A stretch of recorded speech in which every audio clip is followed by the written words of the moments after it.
Just when you thought you had seen everything the NBA has to offer, the Toronto Raptors went ahead and built the most unique team in the NBA, and not only is this team unique, they're pretty damn good.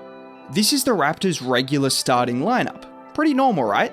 However, that starting lineup has played a total of 19 games together. Those 19 games have been good, and we'll talk about just how good they've been, but when those guys haven't played together, the Raptors have made things interesting to say the least. This is their starting lineup from the game against Chicago, and these are the positions of those said starters. And even better, this is the height of those starters. If it looks like the Raptors are playing a few too many bigs and wings, just wait until you see the rotations Nick Nurse has been coming up with. But before we talk about the funky stuff that Toronto are doing, none of this would matter if the Raptors weren't actually a good team with good, exciting talent. Because no offense to the Orlando Magic, they've also had some interesting lineups. It's the Orlando Magic. And when we're talking about talent, we have to start by talking about Scottie Barnes. Do you know Scottie Barnes just became the first rookie since Magic Johnson to have played every single position in his rookie season? And look, I'm not comparing him to Magic Johnson. Maybe some Raptors fans are, which I'll allow them to do, but this is a 6'9" point forward monster that has practically added something new to his game every other week. For example, he just threw this no-look pass a few nights ago. Oh, and there was the other one he threw in the game against the Nets. And, well, maybe the best one of them all, the left-handed no-look pass in transition, which was an absolute dime. Now, this might not be Magic Johnson 2.0, but I'm also not about to put a ceiling on someone who can not only make plays like that, but he's also an absolute force of nature going downhill, with an ability to just drive through defenses using his length and clever footwork to either avoid the charge or draw the contact. But it's also been his ability to finish in and around the rim with soft jump hooks and floaters that, paired with his wingspan and ball handling ability, make him already a very respected scorer, along with the other aspects of his game that are just flashes at the moment, but give us an indicator of what we could see from someone who can play make, score, and defend, and is 6'9" with incredible athleticism. And the funny thing is, you could say the same things about Senor Spicy P, who is having an all-NBA level season. Took her on a trip and then I spent her like Siakam. Spinning, finishing, Spinnerama! And don't worry, we'll discuss what has been so spicy about Pascal this season. Moving on, let's talk about what makes this Raptors team so unique. Not only have they started several games with a combination of Precious Achiuwa, Scottie Barnes, Pascal Siakam, and Khem Birch at times, and at times without a recognized point guard when Freddie has been out, but the Raptors have also been utilizing Achiuwa, Boucher, and Thad Young as their main bench pieces, and this is giving them a few distinct advantages. One of those is really simple, but Toronto have been really good at sealing inside in both the half court and transition, with the likes of Boucher, Precious, OG, and Gary normally spotting up in the corners, and one of Freddie, Pascal, or Scottie generally running the offense. The Raptors often get multiple easy buckets a game coming off a switch, and it's this same ability to take advantage of mismatches which has seen Precious Achiuwa revolutionize his game. Precious Achiuwa. Now, stay with me, don't click off the video, we're going to have to talk about Precious Achiuwa, because what he is doing is pretty incredible. Having Precious as the positional center is causing teams a lot of trouble, because this is a guy who's mainly out there picking and popping or spotting up in the corner or even the wings, and opposing teams' bigs are having a lot of trouble because they're not used to someone in these positions playing this kind of role as a positional center. And as you can see in these examples against LaMarcus Aldridge, who might not be the best defender, but there are some other examples of Precious really leaving the big in no man's land as he spots up and knocks down threes at a fantastic rate. But just to really emphasize how much he has changed his game, last season he attempted 1 3-point shot. That is less than Ben Simmons. This season, he is averaging 2 3-point attempts a game and shooting 36% from 3 on those attempts. Oh, and he's been way better since the All-Star break as well. Nick Nurse and Masai Ujiri really did turn Precious Achiuwa into a 3-point sniper.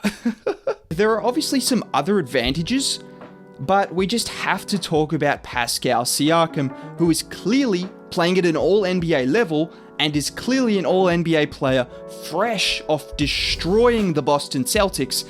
He's continuing to put up ridiculous numbers on great efficiency, and he's doing so by just dominating teams in both the half court and in transition. He's using his quickness he has to get to his spin move, or the ability he has to initiate contact with defenders before finishing with soft hooks and floaters around the rim. He's also shown the ability to pull up and hit mid-range shots when defenders are too far back against him, anticipating the drive. But the reason he's been so hard to stop is because in tandem with this ability to attack the rim and finish with soft hooks and floaters, he's also developed into a really effective passer who's at times surrounded by some really good shooting that makes doubling so hard to do. And here's a prime example of that.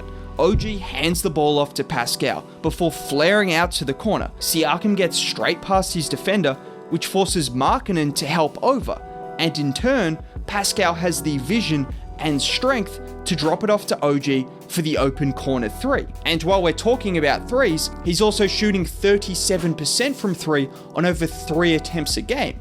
So if teams want to sag off on him, he's knocking him down. And in addition to this, Siakam is one of several Raptors players that have incredibly active hands and are fantastic in transition. And that's actually Toronto's most elite form of attack, which is turning defense into offense, ranking top 3 in steals, second chance points, points off turnovers, and fast break points. And here's an example of the casual fast break led by 3 bigs in Precious Achiuwa, Khem Birch, and Chris Boucher. And this is probably a perfect segue into their number 10 ranked defense, which I think is only going to get better. You have OG Anunoby coming back, you brought in Thaddeus Young, and Scotty Barnes is improved as a defender. And I just alluded to it before, but defensively it's all about their ability to force turnovers and use their length and athleticism to wreak havoc. The Raptors forced the second most turnovers in the NBA, and it's easy to see why, with the combination of Pascal Siakam, Gary Trent Jr., OG Anunoby, and Scotty Barnes, among others, which has the Raptors capable of switching forwards onto the perimeter and staying in front of guards, but it's also this length that is really useful at rotating over and contesting 3-point shots or getting their hands in the passing lanes. And I'm going to mention his name again, but Precious Achiuwa has been fantastic for Toronto in this department. And look no further than when he kept Joel Embiid to 6 of 20 from the field as the primary defender, alongside switching onto James Harden late in the game and forcing a miss. But it's this kind of possession that Toronto is at their best. Joel Embiid has Achiuwa isolated, but the second he blows past, he is mated with 2 help defenders in Siakam blocking off the pass to Danny Green, and then Boucher, who comes across and blocks the shot. Or how about on this possession against someone who is a foot smaller, Siakam is switched onto Garland. Allen goes to set a screen, and Achiuwa immediately takes the switch, allowing Siakam to cover Allen and doing a good job at forcing him baseline before Boucher rotates over and forces the turnover once again. In addition to this, we saw against Boston just how much defensive impact Toronto are going to get from OG and Thaddeus Young, 2 more guys who can switch onto multiple positions.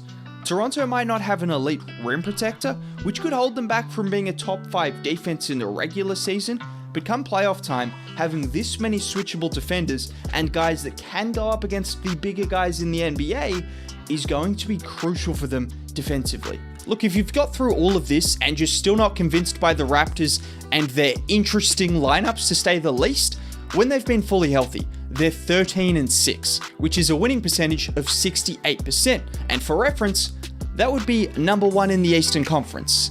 They have also had the best winning percentage of any team in the league against the top 3 teams from either conference. Admittedly, some of those have been against injury-riddled teams at the time, but also the Raptors have been dealing with injuries and a lack of fans earlier in the season, so it's not like they haven't had their hardship themselves. Now, look, I'll let you guys decide how far you think Toronto can go, but all I'm saying is this is not a team the top teams want to face. If you made it all the way to the end of the video, drop a like. Thanks, helps a ton. Bye. Have a good day.